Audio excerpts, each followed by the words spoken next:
alumnas y alumnos. Este video es para la clase de etimologías grecolatinas, los dos turnos. Primero comienzo hablando de cuándo finaliza el bloque.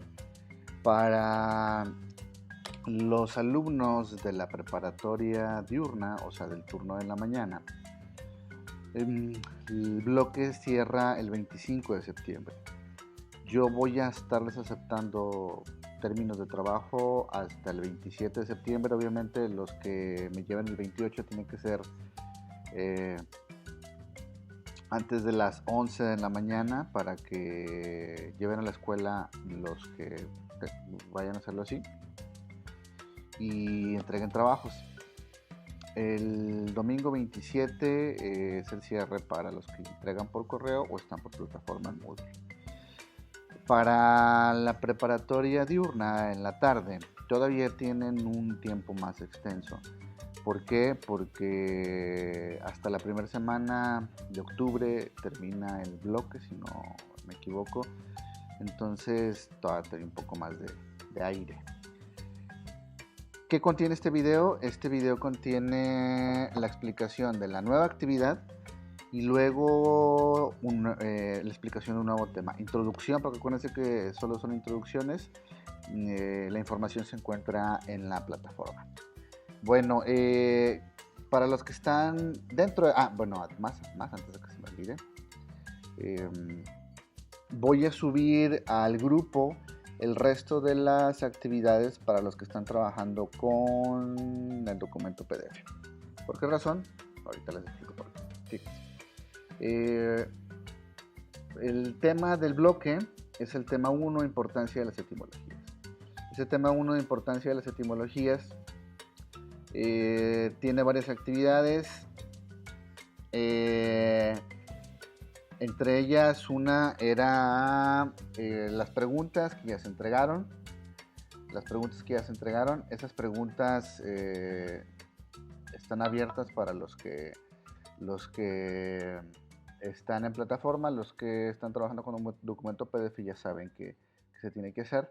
Y luego viene el resumen de lo aprendido. Este resumen de lo aprendido tiene unas características, necesito que lo vean, ahorita los voy a explicar. Luego, déjenme borrar. Luego, después del resumen del aprendido, vienen otras actividades. Déjenme borrar aquí rápido. Otras actividades que son el glosario y el ahorcado. Ahorita voy a explicar el resumen, el glosario y el ahorcado. De todas formas, aquí se encuentran videos que ustedes pueden ver para realizar las entregas. ¿Por qué? Ahorita van a ver por qué. Bueno, vamos a comenzar. Primera actividad, que es el resumen de lo aprendido. Este resumen de lo aprendido, ¿de qué se va a realizar? Va a realizarse de la información para realizar las actividades, que es la que se encuentra acá arriba. Muy importante, fíjense, debes de realizar un resumen del aprendido en este tema. Para hacerlo tienes que seguir la rúbrica para resumen de la siguiente página. ¿Qué es una rúbrica? Son los pasos que tienes que seguir. Imagina una receta de cocina, necesitas ingredientes y luego los pasos para determinar la receta. La página de abajo, solo dale clic, son los pasos a seguir. Ve cuáles son y busca cumplir la mayoría. Como cualquier receta puedes alterarla según lo que tienes a la mano. Debe de permanecer el texto en lo básico, por eso lee y comprende el concepto. Extensión de 1 a 2 cuartillas. Tipo de letra Times New Roman 11 puntos interlineado. Márgenes dados por defecto. Como el trabajo anterior es si lo van a entregar en el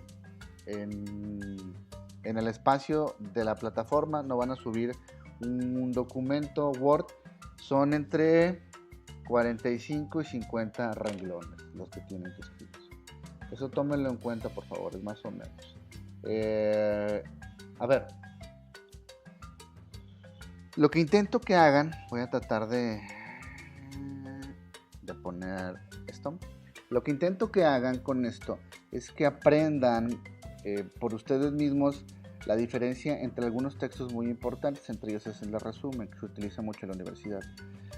O ustedes hacen resúmenes o leen resúmenes, o van a tener que hacer resúmenes en los textos que entregan.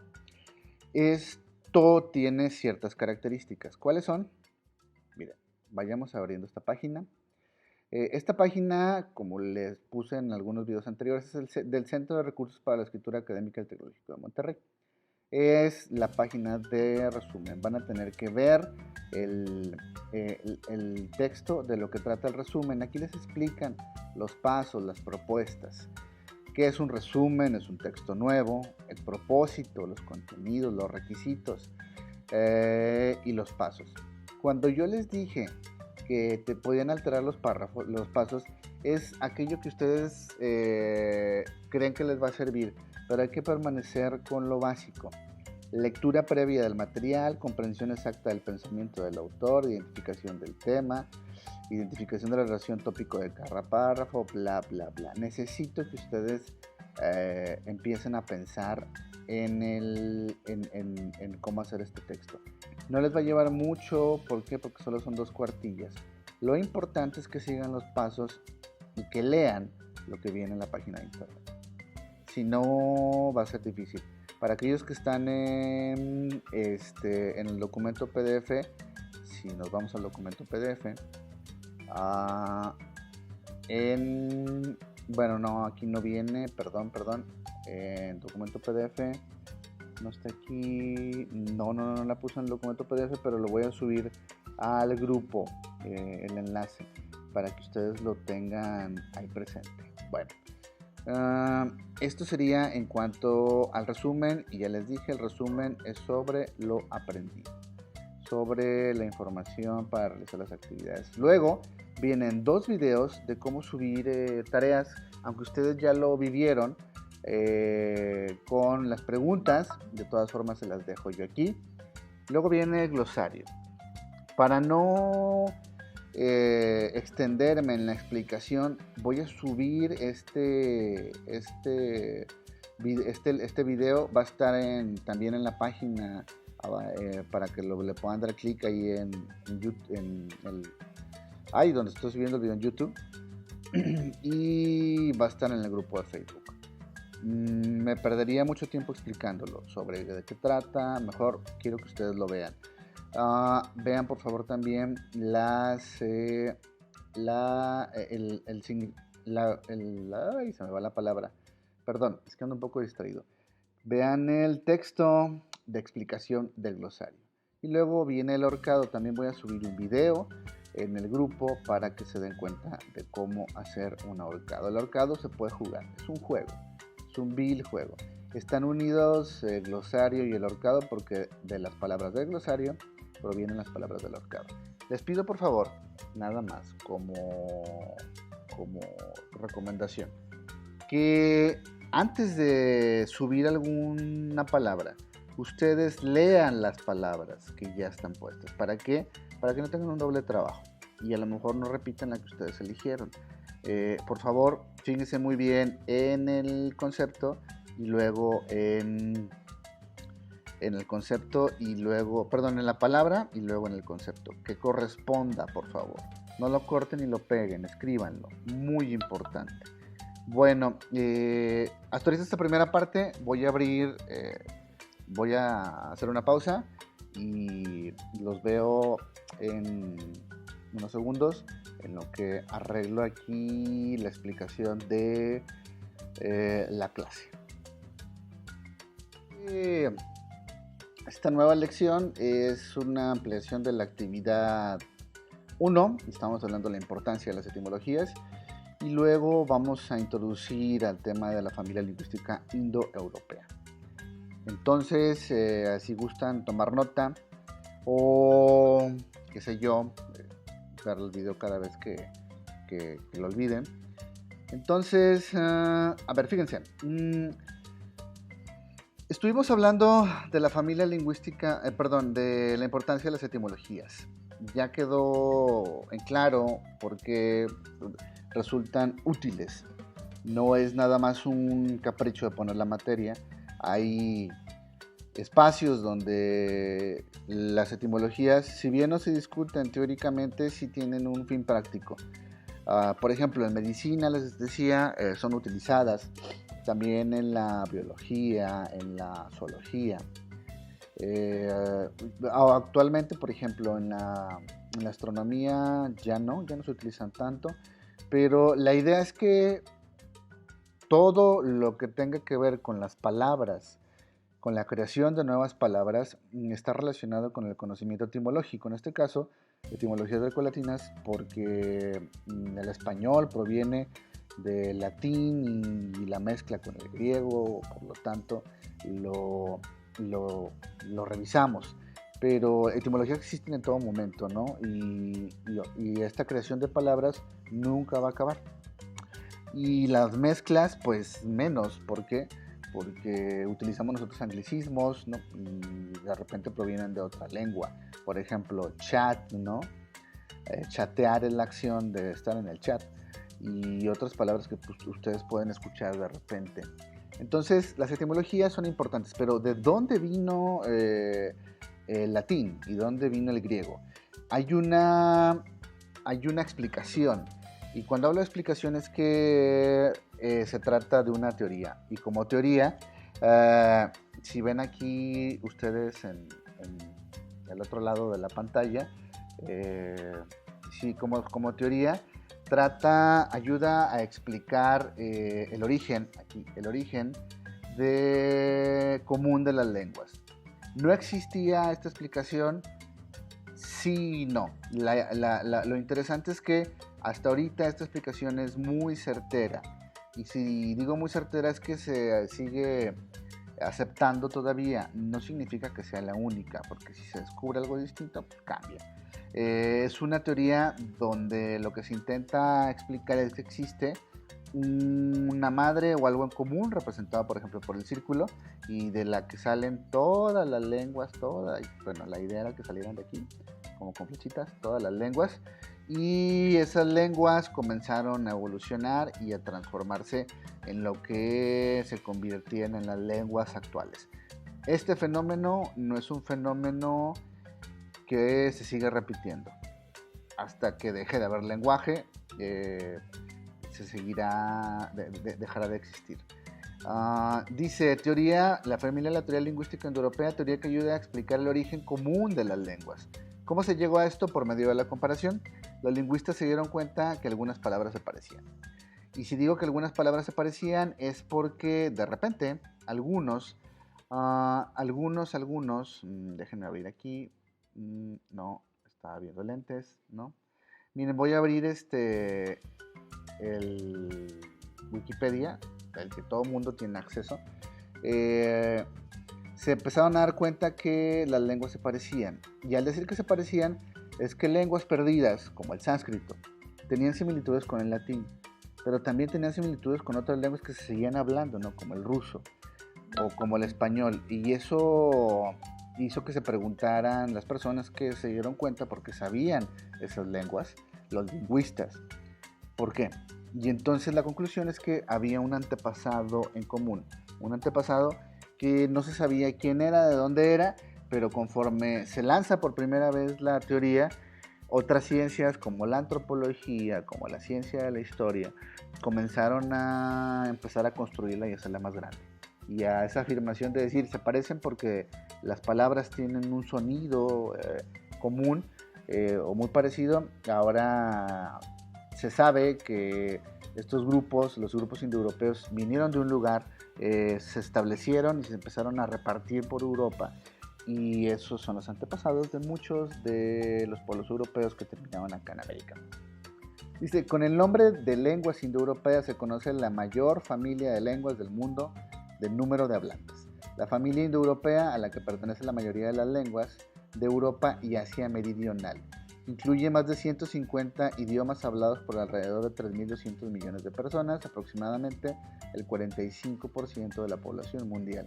De estas, unos 1.200 millones corresponden a hablantes de lenguas indoiranias y 950 millones hablantes de lenguas románicas y 820 millones hablantes de lenguas germánicas. Entonces, es No digo que sea importante, pero es curioso conocer que existe esto, que existe como un antepasado común, y ese antepasado común nadie lo puede negar.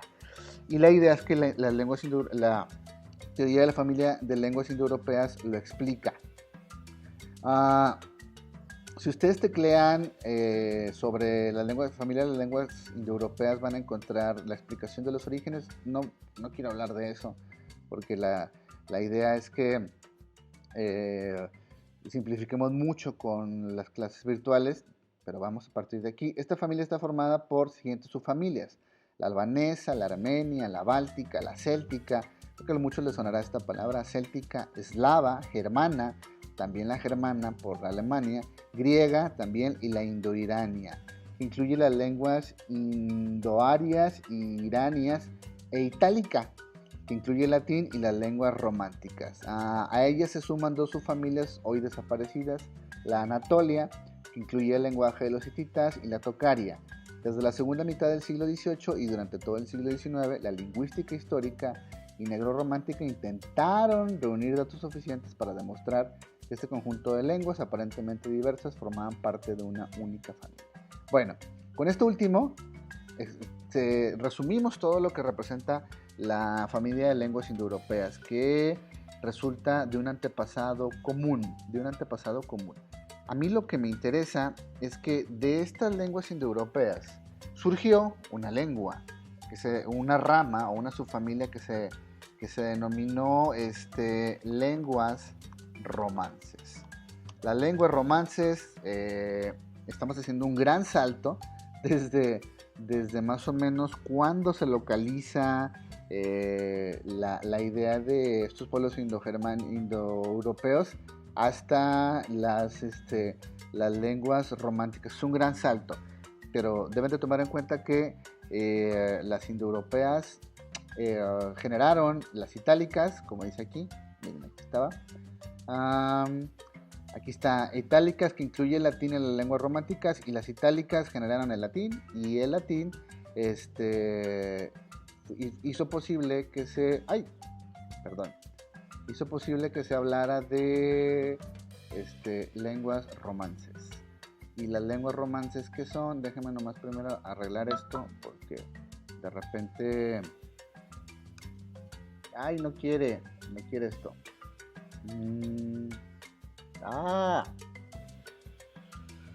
A ver, teoría de la familia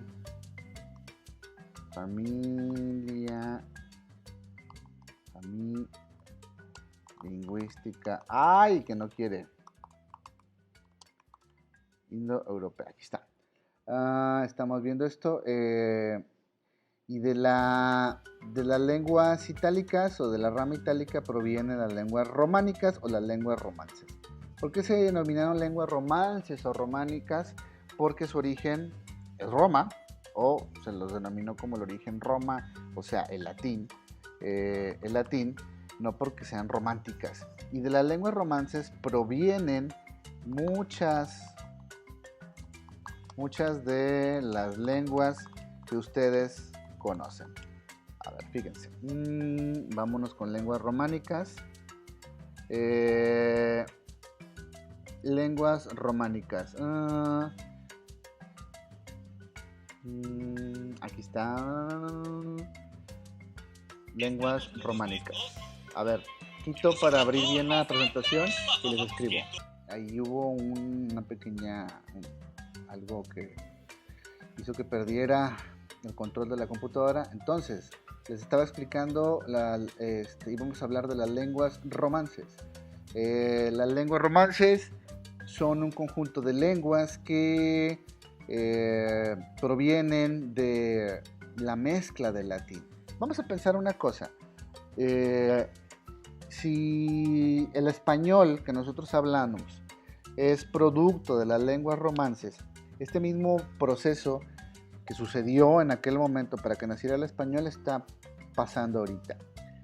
Por ejemplo, en la frontera de Estados Unidos con México, todos los latinoamericanos, todos los paisanos que se van a vivir allá afectan al lenguaje, al inglés, pero el inglés también los afecta. Y entonces Esta mezcla del Spanglish o del español con el inglés o el lenguaje pocho es un ejemplo del nacimiento de una lengua nueva, pero la lengua se caracteriza porque hay gentes que la hablan, hay gentes que la escriben y además representa cultura y representa sensación de pertenencia.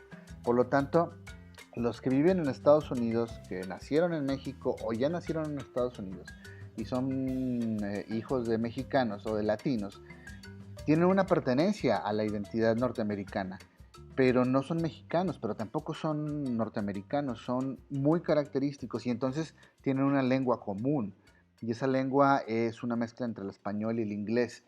Es un ejemplo muy claro de lo que sucedió en ese momento. ¿Qué sucedió, perdón, ahorita, qué sucedió en el momento del que los estoy hablando? Los latinos empezaron a conquistar Europa. Para eso voy a subir un video que creo que les ayudaría a entender qué fue Roma, cómo fue, qué hicieron y cómo se extendieron.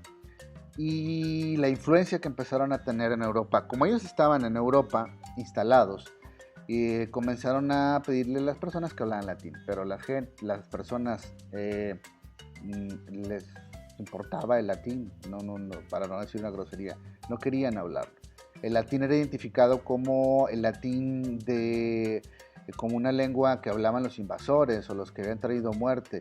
Y entonces hubo dos divisiones. El latín culto, que era un latín que, aquí está, mira, el latín culto, aquí veamos, escritura y textos formales, era el que se relacionaba, por ejemplo, con la literatura, con la élite dominante en el momento, con la religión, con el comercio, no, perdón, con la religión, con la economía, con los que manejaban el dinero. Y en cambio, como aquí dice, lo voy a señalar, existía una cosa que se llamaba latín vulgar. El latín vulgar, dice, la evolución del latín vulgar hacia la lengua románica se fecha, grosso modo, de la siguiente manera. Entre el 200 a.C. y el 400 aproximadamente. Diferentes formas de latín vulgar. Entre el 500 y 600 estas formas comienzan a distinguirse entre sí y a partir del 800 se reconoce la existencia de las lenguas romances. Estos tres periodos que son así como mencionados muy rápido, ¿qué significan o de qué tratan? Miren, estamos hablando, por ejemplo, del origen del español, el origen del francés, el origen del italiano. Y eso nos debe de llevar a entender que no fue paulatino, no fue, perdón, de improviso, que alguien dijo voy a hablar latín y se puso a hablar latín y luego a hablar italiano y la gente empezó a hablar italiano. No. Si se fijan, aquí otra vez vuelvo a, vean aquí donde está la división, hubo más o menos entre 1000 años, de 200 a.C. al 800, para que se afianzara esto. El latín vulgar era el latín que hablaba el pueblo, la gente. Piensen en lo siguiente. Las personas, ustedes son conquistados en su colonia y alguien habla turco, porque vinieron, no, perdón, turco no. Ustedes son conquistados en su colonia y alguien habla un idioma y entonces les exige hablar ese idioma. Y si no hablan ese idioma, los castigan. Entonces, en presencia de ellos lo hablan. Y además porque la gente era forzada a hacerlo y entonces se empezó a popularizar. Pero esas personas comenzaron a alterar el lenguaje. Lo mismo que está pasando en el lenguaje de los países. Comenzaron a alterar el español y el inglés, en este caso comenzaron a alterar el latín. Y se convirtió en un latín vulgar. Pero no eran las mismas personas las que estaban en la parte de España. No eran las mismas personas las que estaban en la parte de Italia. No eran las mismas personas las que estaban en la parte de Portugal. Cada uno tenía su propia lengua y su propia manera de entender la cultura. Y entonces, por eso, ese latín vulgar poco a poco se fue convirtiendo, mezclado con las lenguas de la zona, en las lenguas romances. Y las lenguas romances pasaron a ser las lenguas como el español, como el francés o como el italiano y otras. Entonces, hay un camino que se sigue y ese lo podemos ver aquí. Dice, lengua romances. Esta presentación es de alguien que ya la hizo en Prezi, no es mía, así que no la tomen como que yo la realicé, le doy el crédito a alguien más, ahorita les digo quién es. Los romanos de Hispania. Los romanos consumaron la conquista de toda la península ibérica, la que llamaron Hispania. La mayoría de los pueblos que habitaban la península, al ser sometidos por el imperio, terminaban por adoptar el latín, la forma de vida y la religión de los romanos. ¿Qué es lo que les acabo de decir? Época prerromana.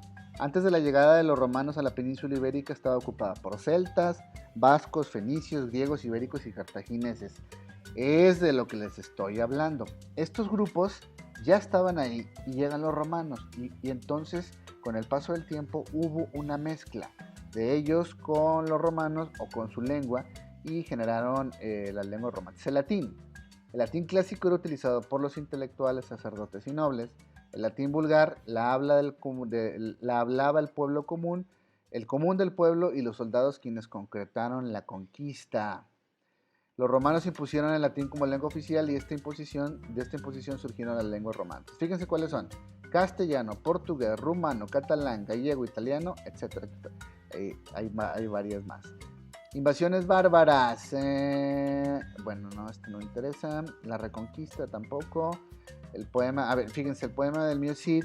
Cuando estamos hablando, por ejemplo, del español, ¿cuál fue el primer texto en español? Porque la gente ya lo hablaba, pero al decir texto es que ya es una organización más compleja.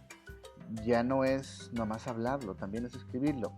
Desde la literatura española del siglo XII, en lengua vulgar, se transmite oralmente. Los vulgares contaban con las plazas públicas las hazañas que habían realizado algún héroe popular, o a la vez hacían actos de equilibrismo y malabares para entretener a la gente. Estas narraciones compuestas en versos se conocen como cantares de gesta. Un ejemplo de ellos es el poema del Mío Cid. Bueno, aquí sería como la mención muy rápida de las lenguas romances. Las lenguas romances entonces son esta mezcla de latín culto y de latín vulgar. Perdón, de latín vulgar con las lenguas de la zona. Hasta aquí sería todo lo que veríamos. En la clase en vivo habría otra explicación un poco más extensa, hablando ya específicamente de cuáles fueron esas lenguas romances, qué características tuvieron, cosas así por el estilo. Bueno, les recuerdo otra vez que el curso para los de en la mañana vence esta semana hasta el viernes, pero les voy a dar hasta el domingo para que entreguen. Los que están en físico, el lunes puedo ir a entregar de 9 a 11 como máximo, porque tengo que vaciar las calificaciones. Y los que están también por correo me lo pueden enviar hasta el domingo. ¿Qué más? Creo que sería todo. Estén al pendiente, por favor, de las indicaciones. Voy a subir las otras dos actividades del documento PDF. Por favor, atiéndanlas los que tienen que trabajar así. Si tienen alguna duda acerca de cómo hacer glosario, aquí hay un video, véanlo en la plataforma. De todas formas lo voy a subir al grupo cómo hacer un glosario y cómo jugar el ahorcado. Eso sería todo. Gracias, hasta luego.